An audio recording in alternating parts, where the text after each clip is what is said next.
আজকে সকালবেলায় পুজো দেওয়ার জন্য ফুল তুলতে এসে দেখছি যে আমাদের ছোট্ট সবেদা গাছটাতে পাখিতে বাসা বেঁধেছে, আবার তার মধ্যে ডিমও পেরেছে একটা।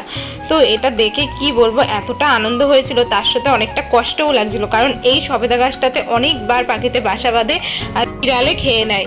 বিড়ালে বা ওই লাল চোকালা পাখিগুলো আছে না, হাড়ি চাচা পাখি বলে, তো ওই পাখিগুলোতে খেয়ে নেয়। তারপরে দেখো আমি এখানে ঠাকুরের ফুল তুলে নিয়েছি, আর এখন আমি না সেজে গুজে রেডি হয়ে আছি, কারণ এখন আমরা যাব নিমন্ত্রণ খেতে। ওর দিদা বাড়িতে আজকে নিমন্ত্রণ আছে, তো সেখানে দেখো খাওয়া দাওয়া হয়ে গেছে।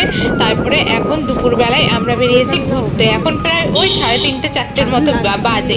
তো গরমের মধ্যে ভালো লাগছিল না, তার জন্য বললাম চলো গঙ্গার ঘাট থেকে ঘুরে আসি। তো এই যে এখন আমরা গঙ্গার ঘাটে চলে এসেছি, আর এখানে আসলে তো বাড়িটা যেতেই ইচ্ছা করবে না, মনে হবে যেন এখানেই সারাক্ষণ বসে থাকি। এত সুন্দর লাগছিল, এত সুন্দর হাওয়া দিচ্ছিল, মন প্রাণ প্রায় জুড়িয়ে যাচ্ছিল। আর এখানে এসে কিছুক্ষণ দাঁড়িয়েছিলাম আমরা। তো আমার বর বলল চলো আর এক জায়গায় যাব।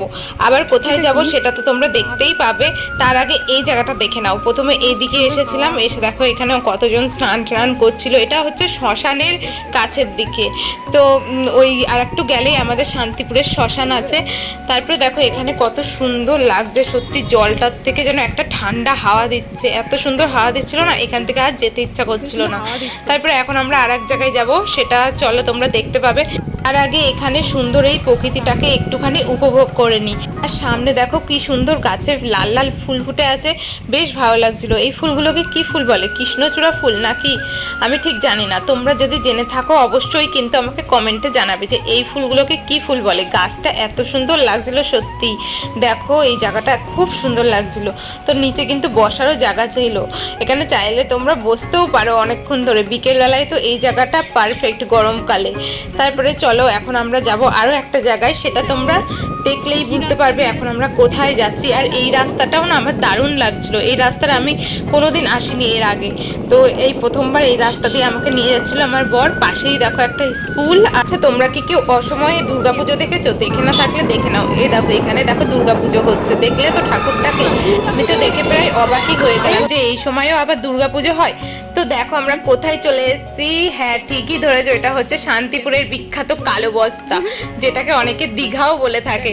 তো এখানে আমরা অনেকবার এসেছি এর আগে, যখন প্রথম এটা মানে এখানে সবে আসতো। তো এখানে অনেক দোকানপাটও কিন্তু বসে সামনের দিকে। আর আমরা এখন এসেছি গরমের মধ্যে এখানে কিছুক্ষণ সময় কাটাতে। কত আম হয়েছে আম গাছে।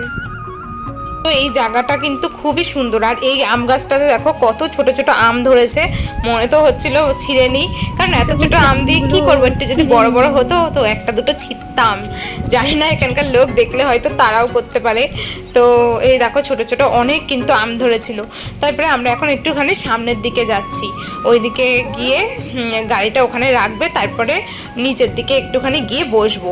তো দেখো এখানে কিন্তু অনেক আম গাছ আছে, অনেক। এই দেখো অনেকেই এসছে, ওই দিকটাতে অনেক লোক ছিল, তো ওরাও সবাই ওইদিকে গাড়ি রেখেছে, আমরা ওইদিকে গাড়ি রেখেছি। আর আমি নামতে গিয়ে স্লিপ কেটে পড়েই যাচ্ছিলাম আর একটু হলে।